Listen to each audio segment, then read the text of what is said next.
Muy buenas tardes a quienes siguen esta conferencia de prensa del Ministerio de Salud Pública y Asistencia Social para este jueves 4 de junio. Es un gusto saludarles. Gracias por seguir la transmisión de Canal de Gobierno, así como de Radio TGW. Agradecemos la presencia de los medios de comunicación que nos acompañan en Palacio Nacional de la Cultura, así como a quienes siguen esta conferencia de prensa desde sus hogares. Esta tarde nos acompañan el señor Ministro de Salud Pública y Asistencia Social, el doctor Hugo Monroy, asimismo el señor Comisionado de la Comisión Presidencial contra el Coronavirus, el doctor Edwin Asturias, el señor Viceministro de Atención Primaria en Salud, doctor Eric Muñoz, el señor Viceministro de Hospitales, doctor Germán Schell, la señora Viceministra Administrativa y Financiera, licenciada Elizabeth Quiroa, y el señor Viceministro Técnico, el doctor Miguel Ángel Borrallo. La dinámica ya la conocen. Vamos a iniciar con las preguntas que fueron enviadas previamente al Ministerio de Salud Pública y Asistencia Social. Tenemos la pregunta del periodista Douglas Gámez, de La Hora, quien consulta: de los fallecidos debajo de los 60 años, ¿qué condiciones preexistentes han tenido, si es que han tenido alguna? Muy buenas noches para todos los medios. Realmente para todos los pacientes que están expuestos no solamente al problema de COVID-19, sino a otras múltiples enfermedades, el padecer agregadamente de alguna enfermedad crónica, como puede ser la diabetes, la hipertensión arterial, la insuficiencia renal, puede ser un condicionante, un detonante para que los pacientitos puedan tener mayores riesgos en su recuperación cuando están padeciendo los efectos negativos de esta enfermedad. En realidad a nosotros nos preocupa mucho que hay dos detalles que también son importantes, que son, uno, la forma tardía, como muchos de los casos, nos visitan a los hospitales para ser atendidos. Muchos de nuestros pacientes llegan en condiciones graves y son inmediatamente atendidos, pero ya en una condición muy crítica. A la vez de esto, son pacientes que generalmente van a necesitar asistencia respiratoria. El uso de un ventilador puede también provocar el riesgo después de 72 horas de crear colapso renal, lo cual también puede causar la muerte en muchos pacientes, aunque no sean pacientes de una mayor edad. Por supuesto, si hablamos mayores de 60 años, lógicamente estamos en un riesgo ya preestablecido, pero en menores de 60 pueden también haber estas causas que puedan provocarles problemas. Muchas gracias, doctor Schell. Continuamos con otra pregunta. Vamos a ir 3-3 esta tarde debido a que hay algunas pendientes por la conferencia de prensa que no se realizó ayer. Pregunta de la periodista Coralia Orantes de Nuestro Diario: ¿cuántas pruebas se han comprado? ¿Cuántas hay disponibles y cómo se han repartido estas en los 10 laboratorios que están trabajando? Sí, buenas tardes a todos. Primero quiero indicarles que mañana, por ser cierre de semana epidemiológica, el día de mañana les vamos a presentar la tabla, el mapa y las gráficas de todos los municipios que están libres de COVID. En estos habían algunos municipios que ya, por los recuperados que tienen, se encuentran ya libres de COVID. Pero eso será el día de mañana que les presentemos exactamente cómo estamos a nivel de todos los municipios del país, para que ustedes tengan el dato exacto. Y con respecto a la pregunta, esta pregunta la va a responder el doctor Miguel Borrallo. Muy buenas tardes. Aprovecho la oportunidad para poder aclarar este punto. Efectivamente, nos interesa bastante la compra.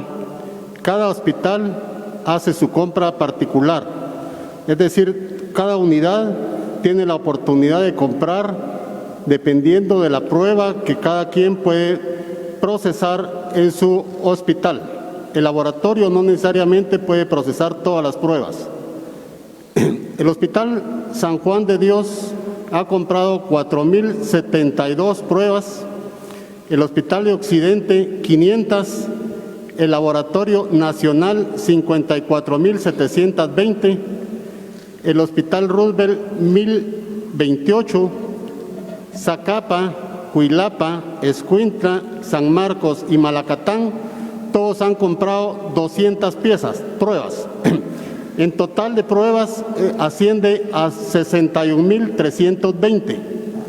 El dato obviamente es cambiante. Mientras estamos aquí presentes, se están procesando pruebas en varios laboratorios. Eso significa que este dato que yo estoy proporcionando es el dato que teníamos para hoy a mediodía.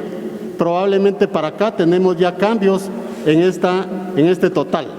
El dato es cambiante, al momento se cuentan con 42.820 disponibles. Es decir, tenemos una compra que se ha efectuado y las que tenemos en este momento disponibles son 42.820 entre compras y donaciones. Muchas gracias, señor viceministro Borrallo. La última pregunta de esta primera ronda es del periodista Jorge Jacobs de Libertópolis. Es una pregunta dirigida al doctor Asturias. En el acuerdo publicado ayer se especifican varios indicadores para el paso de una a otra fase. Sin embargo, no queda claro los parámetros a utilizar. Él pregunta: ¿cuál es la interpretación que ustedes van a usar para que todos estén claros a qué atenerse? Gracias, Jorge. La tendencia, vamos a utilizar la tendencia de la disminución de casos. En la mayoría de los datos epidemiológicos no utilizamos la variación diaria, sino utilizamos la tendencia como tal. Y lo que quisiéramos ver es una tendencia hacia la baja que persiste durante varios días. Pero, por ejemplo, si un día para otro hay una subida de 1 o 2 casos o aún 5 casos en esos 14 días, pero vuelve a caer el día siguiente, eso no necesariamente se toma como una falta en el proceso de la tendencia hacia abajo, porque esa variabilidad puede depender del tipo de investigación epidemiológica que estamos haciendo. Gracias, doctor Asturias. Continuamos con preguntas de los periodistas que nos acompañan en este salón. Hugo Morales, de Albavisión. Buenas noches. 2 preguntas muy concretas. Número 1, hace algunas semanas el Ministerio de Salud informó sobre 101 municipios que no tenían coronavirus. Estos municipios podrían iniciar con la fase 0 de la desescalada. Y la pregunta número 2 es respecto a que los datos proporcionados todos los días siempre apuntan a que son más hombres contagiados con el coronavirus. ¿A qué responde esto según su expertise? ¿Me puede repetir la segunda pregunta? ¿La primera? La segunda. La segunda, que los datos proporcionados por salud siempre arrojan de que son más hombres que mujeres contagiados con coronavirus. ¿A qué responde esto? Sí, primero que todo, el hecho que un municipio en este momento no tenga ningún caso de coronavirus no necesariamente lo pone en la fase 0 de preparación, porque tenemos que esperar a que básicamente hay una tendencia en los municipios más afectados en este momento para que pensemos que esa epidemia va hacia abajo. Lo que sospechamos, y ha pasado en otros países, es que las regiones urbanas y centrales tienden a tener la mayor cantidad de la epidemia al inicio, pero después vemos el aparecimiento de contagios en el resto de municipios y por ello debemos esperar a que veamos una tendencia de país donde estemos aplanando la curva. Con respecto a la diferencia en género o en el reporte entre hombres y mujeres, la razón principal de que haya más hombres que mujeres afectados por coronavirus, eso tiene que ver con el tipo de receptores. Las mujeres tienden a tener una enfermedad mucho más leve que los hombres, obviamente eso cambia con la edad, pero es muy claro en esta epidemia que hay una desproporción entre el hombre y la mujer en términos de ser afectado por este virus.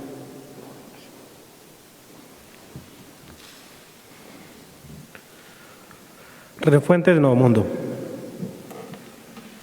Gracias, buenas noches. Dos preguntas. La primera es, tomando en cuenta que en la semana epidemiológica 9 fueron 686 casos, la siguiente fueron 994, la siguiente 1836, se iba para arriba, pero esta semana, con los casos que anunciaron hoy, fueron 1806 casos. ¿Esta semana se podría tomar como parte de la fase 0, tomando en cuenta que va a la baja? Sí, hay una baja, leve, muy leve, pero el doctor Asturias les va a explicar el porqué. Sí, de nuevo, recuérdense que no solo es un indicador el que vamos a utilizar para la fase 0 y tenemos que ver esa tendencia a la baja constante, ¿no?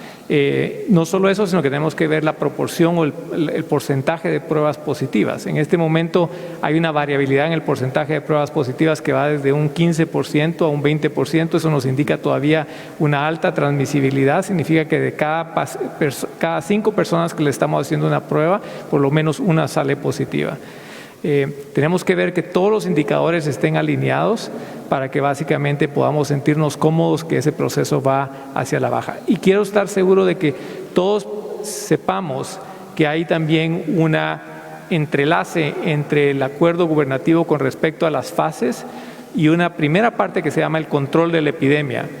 Todavía recuerden que no hemos levantado la cantidad de pruebas que necesitamos para sentirnos cómodos, que podemos interpretar completamente que la epidemia o esa curva va hacia la dirección que queremos. Ok, gracias. Y la siguiente, en la última conferencia solicité un dato que hasta el momento no hemos obtenido con relación a la cantidad de pacientes que se encuentran en cada uno de los hospitales. Si nos pudieran apoyar, pero si en esta ocasión pudiéramos agregar los que están en el ICS y los que están en sanatorios privados, si se pudiera, por favor. Sí, ya estuvimos en contacto hoy y el día de anoche con el Instituto Guatemalteco de Seguridad Social, principalmente con el subgerente médico. Estuve en contacto también con directores de hospitales privados y también mañana les vamos a entregar este listado ya todo unificado, conjuntamente con los municipios que están libres de COVID en este momento. Pregunto, en este momento entonces no tienen los datos de cuántos hay en cada lugar, pregunto. Le voy a dar una información que creo que es importante.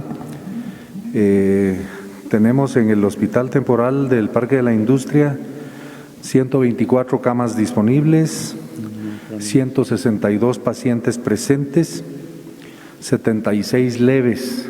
Esto es bien importante porque quiere decir que estos 76 leves ya casi asintomáticos son pacientes que ya van para el punto 1. Tenemos 52 moderados, 34 severos, graves, y tenemos también la alegría que hay 14 recuperados. En el caso del Hospital Temporal de Xela, tenemos 111 camas disponibles, total de 21 pacientes, 0 leves o asintomáticos, 21 moderados, una defunción, un recuperado.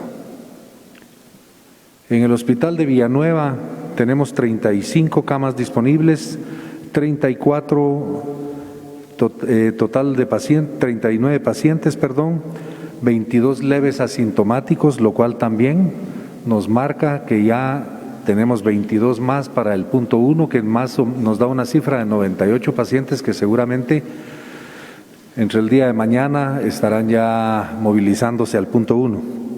7 moderados, 10 graves y tenemos 7 defunciones.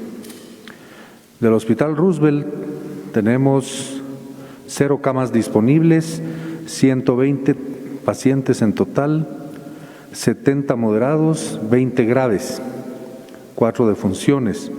Y en el Hospital San Juan de Dios tenemos 90 pacientes en total, COVID, 70 moderados, 20 graves.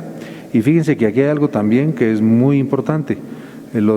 Tenemos camas disponibles, 0 en los 2 casos, más sin embargo nosotros pretendemos que tanto el Hospital Roosevelt como el San Juan de Dios no sean hospitales para cubrir casos COVID, más sin embargo, están manejando 120 un hospital y 90 el otro hospital.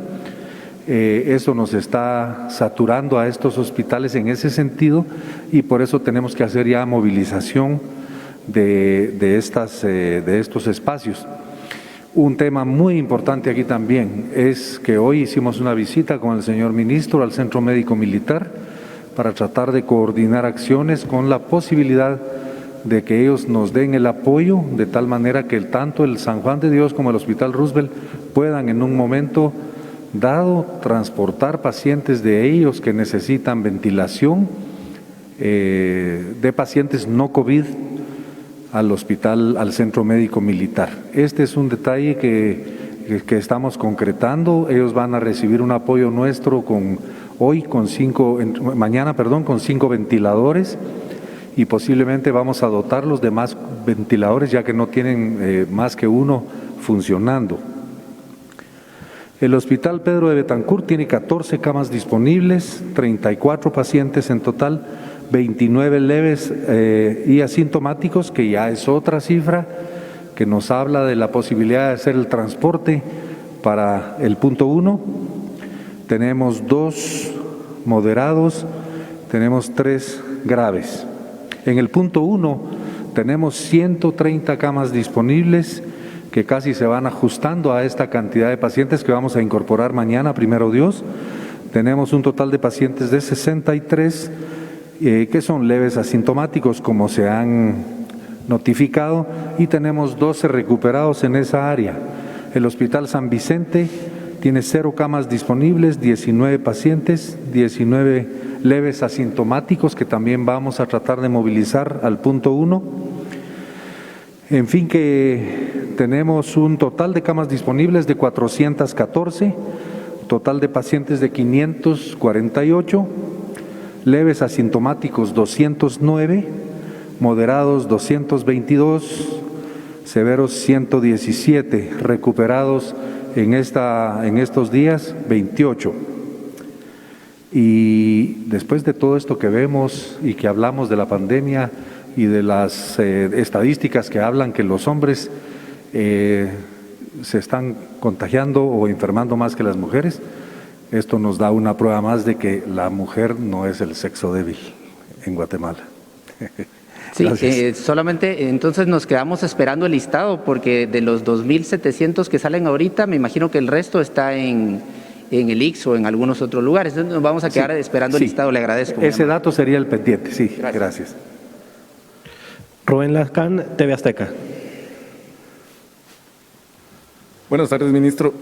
Con una pregunta, la cantidad del personal médico que está en estos momentos aislados o en cuarentena y cuántos han dado positivo para las pruebas de COVID-19 y bien las donaciones que ha recibido el Ministerio de las diferentes entidades públicas y privadas?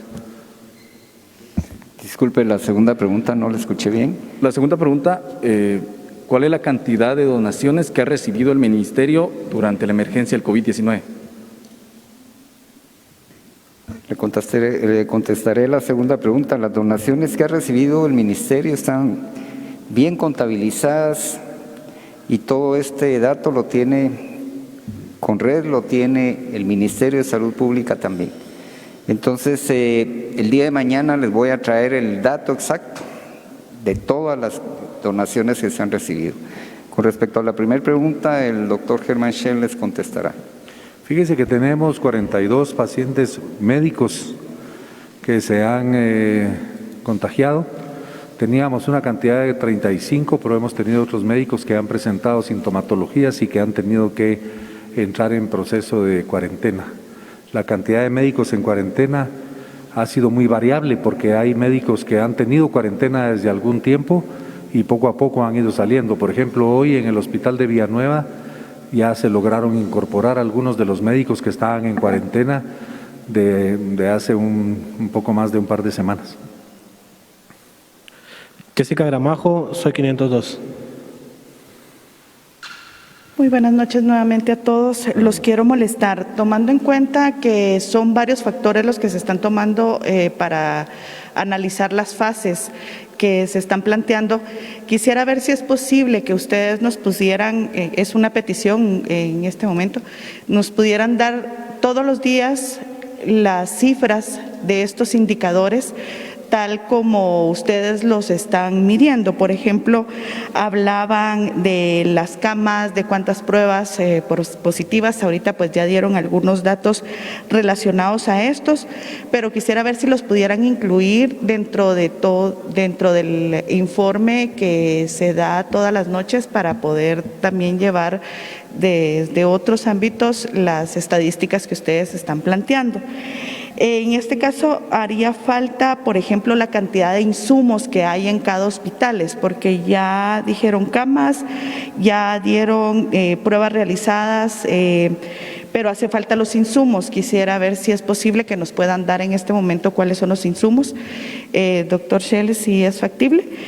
Y la otra pregunta, esta sí es una pregunta más concreta, es que anoche se trascendió que alrededor de 60 personas habían fallecido en el Hospital Roosevelt, pero no se registraron dentro de los datos que se habían otorgado por parte del Ministerio de Salud.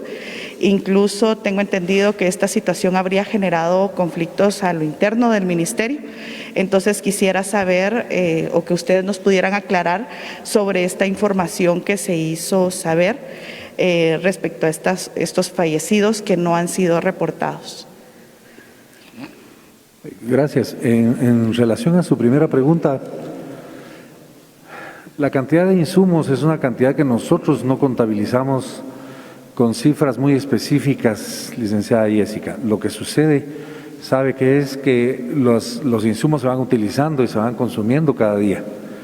Nosotros calculamos que los hospitales tienen que mantener una proporción de 65 a 70% en sus insumos, sobre todo los hospitales que están en acción fuerte de la utilización de estos insumos. Vamos dándoles apoyo dependiendo a veces de sus requerimientos. Se apoyan ellos también en base a sus compras propias de su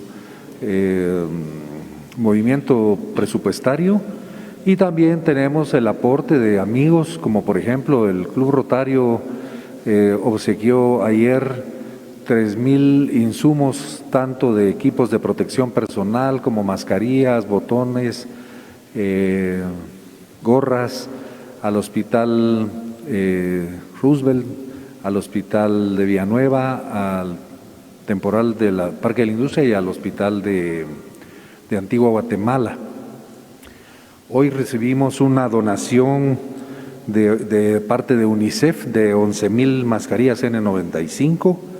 Ayer recibimos 5 respiradores de la Fundación Tigo que nos van a donar 44 y nos dieron ayer la primera remesa. Me parece que el resto vienen en cuestión de una semana y media.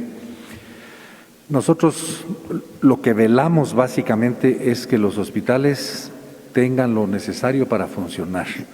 Y lo necesario es, por ejemplo, en algunos hospitales 3 y en algunos otros 4 trajes por médico. Un equivalente a 100 trajes por cada 10 pacientes que tenemos hospitalizados. El consumo es altísimo, pero gracias a Dios mantenemos, y sobre todo con algunas compras que se han realizado, mantenemos ahorita lo necesario para que ellos no tengan complicaciones. Viceministro, perdone, ahí me entra la duda entonces. Si ustedes no tienen contabilizados estos insumos, ¿cómo lo van a utilizar de indicador para poder evaluar las fases de la pandemia?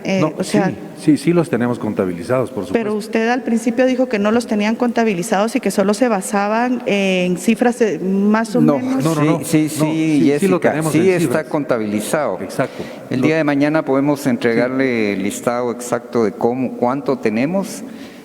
Va a variar al día de hoy con mañana, pero sí todo está contabilizado. Nosotros sabemos cuántos trajes de protección de EPP tiene el Hospital Temporal Parque de la Industria Villanueva y toda la red hospitalaria, no solo los temporales, sino que es a nivel de toda la red hospitalaria.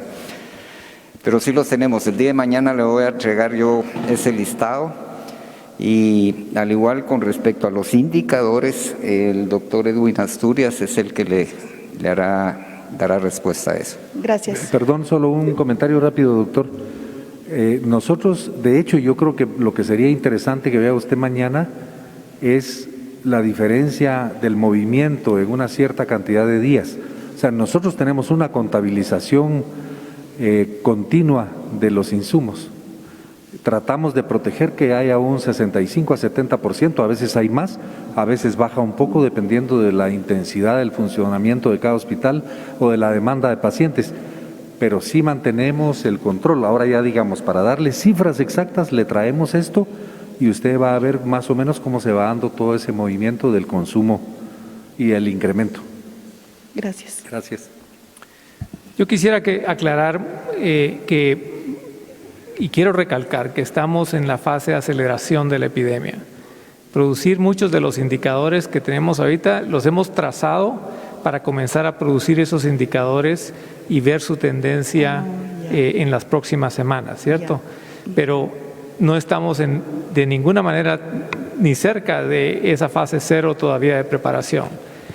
Lo que tenemos que hacer es que básicamente ahorita estamos en lo que llamamos la escalada, y la escalada no significa solo la escalada de los casos, pero la escalada de la capacidad del sistema de salud para responder a esos casos. Porque le voy a poner un ejemplo. Si yo quiero saber el número de cantidad de equipo de protección personal que tengo para los médicos y de enfermeras que están atendiendo, primero tengo que saber cuántos médicos voy a tener y es posible que ahorita estamos escalando la capacidad de tener más médicos y enfermeras. Por tanto, si yo le doy un indicador ahorita del porcentaje o de la cantidad de días que tengo de equipo de protección personal, si contrato 20% más de médicos, ese equipo no va a ser suficiente a menos que levante la capacidad.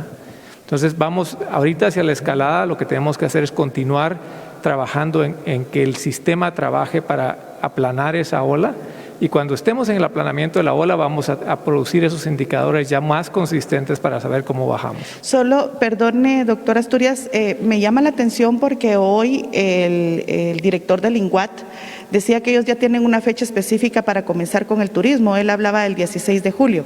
Obviamente sí dijo que era dependiendo de las directrices que se dieran en el Ejecutivo, pero o sea, ya tiene una fecha. Entonces, si está en la escalada, ¿cómo es que...? Todos pueden prepararse con fechas tentativas. Sí, ya voy. Y las fechas tentativas van a depender, digamos, de lo que ellos estiman de que tienen que hacer. Hay un trabajo ahorita, a partir de haber trazado esta ruta que hemos dado, hay un trabajo que cada sector tiene que hacer en preparar sus protocolos, en preparar la capacidad que tienen de asegurarse que no van a haber repuntes de la epidemia. Y en ese proceso ellos pueden estimar que pueden estar listos para cierto momento, pero ¿qué va a dictar que se abran en ese momento? Va a ser cómo va la tendencia de la curva de la epidemia. Solo los fallecidos, perdón, ministro.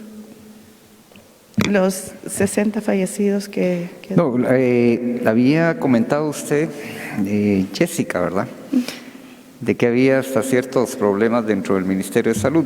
No hay. Todo esto ya estamos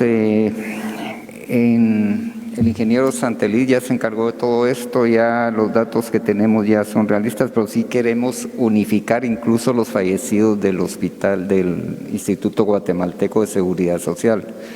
Por eso es que mañana es que les dije que les vamos a entregar ya unificado todo, para que realmente tengan el panorama completamente amplio de todo lo que es el sistema de salud, incluyendo hospitales privados, el ICS, así les damos solo una información y no estarle dando por pocos. Así que mañana... decir que sí hay 60 fallecidos que podrían estar entre los datos que no se han podido unificar.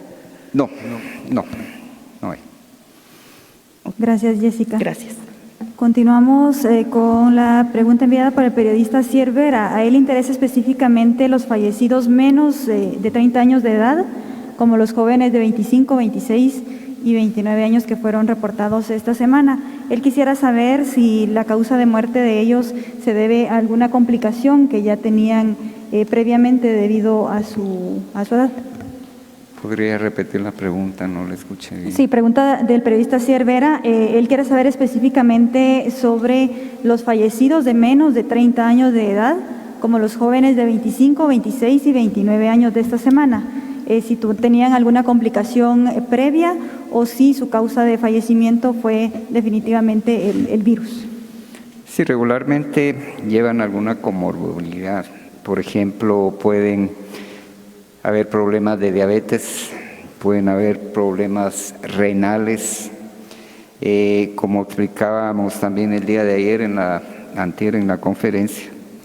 Hay muchas situaciones, por ejemplo, lo que es tabaquismo, también lo que es el consumo de bebidas energizantes como Red Bull y esas que incluso la mezclan a veces con alcohol. Todo esto viene a acelerar una comorbilidad.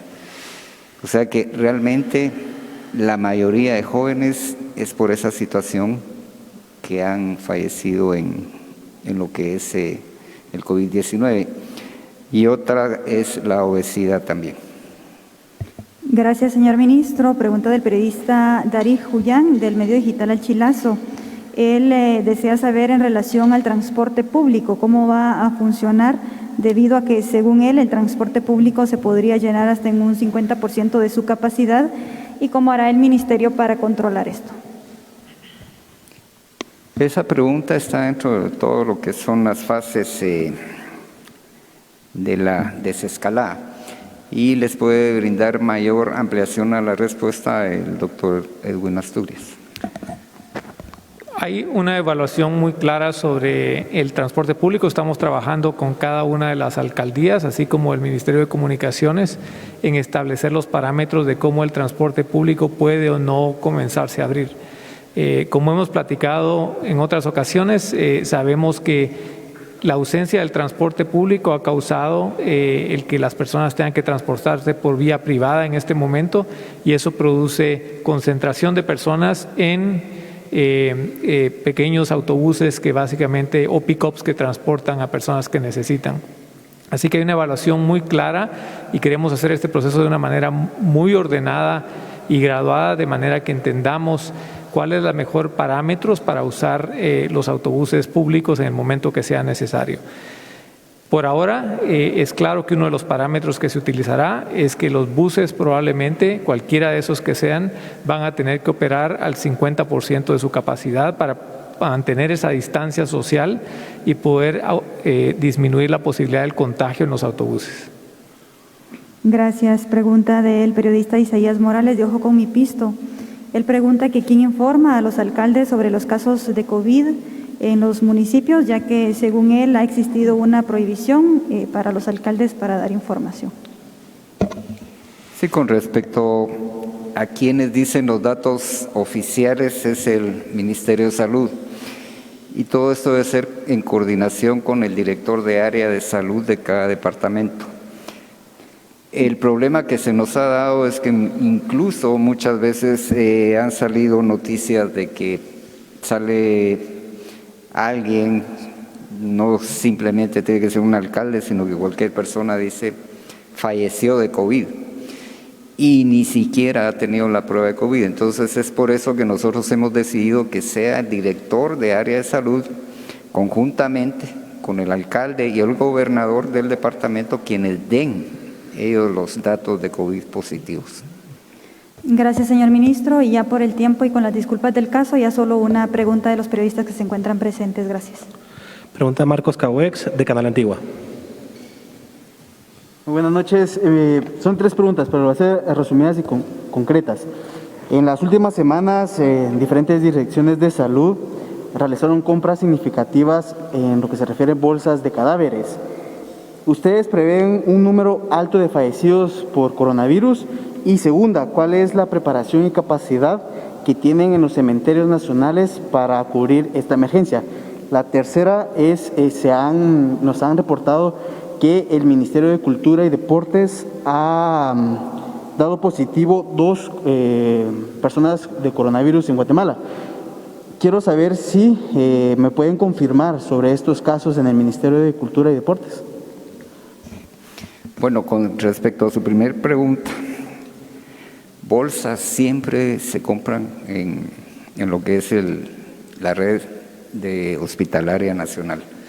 ¿El por qué? Porque siempre hemos mantenido este tipo de bolsas, en el sentido que muchas veces hay pacientes que fallecen por enfermedades infecciosas, meningitis y otras enfermedades que son altamente contagiosas, en las cuales debemos de cubrir un protocolo exactamente de estricto, como el que hacemos ahora con el COVID-19.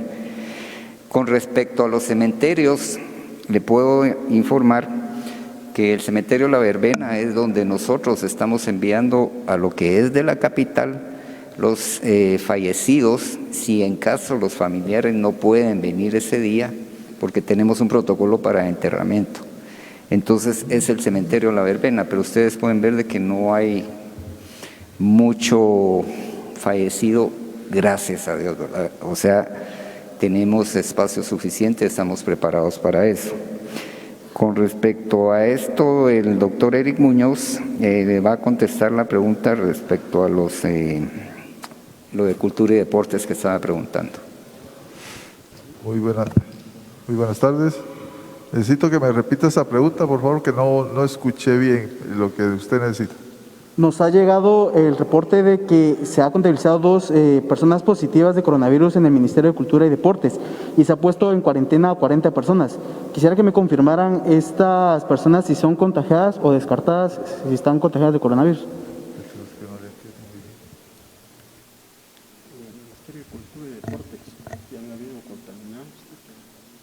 Tenemos... Perdón, no le escuchaba muy bien, tal vez por la mascarilla. Ministerio de Cultura y Deportes habla. Sí, yo lo que quiero saber es que si me puede confirmar sobre 2 casos positivos de coronavirus en el Ministerio de Cultura y Deportes. Todavía no tengo esa información, no nos ha llegado información sobre ellos, porque cuando llega ese tipo de información, nosotros inmediatamente mandamos al equipo de respuesta inmediata a corroborar la información y hacer el estudio epidemiológico de los contactos que puedan tener, pero información al respecto no tenemos ahorita. Gracias. Bueno, agradecemos a los medios de comunicación que nos acompañaron y también a las autoridades a quienes despedimos, al señor ministro, a los señores viceministros, a la señora viceministra, así como al señor comisionado de la Comisión Presidencial contra el Coronavirus, y muchas gracias a quienes siguieron esta transmisión. Les deseamos muy buena noche.